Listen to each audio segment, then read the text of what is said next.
hatuwezi kubali.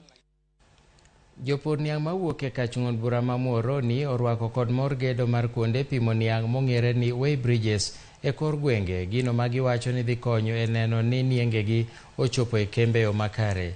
Jopur go wacho ni thothgi osebedo kod pek kaluwore kod okang' maboyo ma gikawo e neno ka giwacho ni niangegi osebedo ka lal e kor yo.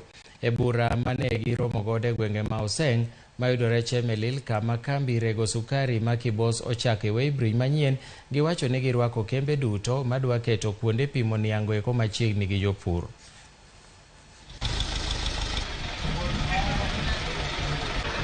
Wan gi weighbridge moro yawo Oseng teti ma mela manyo biro manyien ni yawo kuno. Wa embrace all those kendo wadwaro ni gitigi farmers and farmers institutions machiegni mondo wa realize our goal.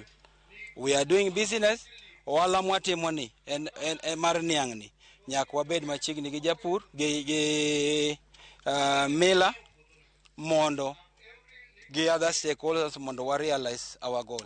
Weighbridges gi kelo nwa tich mayot, japur kelo niange e zone A, niang mapukore oko onge, ichule at the right time. Anyalo kwayo jo Kibos kata other factories mondo gikelnwa weighbridges mang'eny.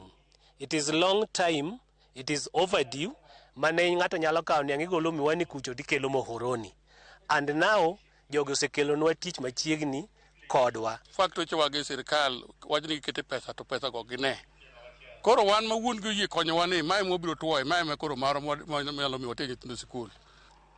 Nitie chenro through Ministry of Agriculture, a board through Alpha board mondo the state owned mills machalo kaka Muhoroni, Nzoia, Chemelil and Soni obed supported mondo megi clear gopegi mondo gichak maber. The only thing this time as a board will not accept en corruption mosebedo mang'eny.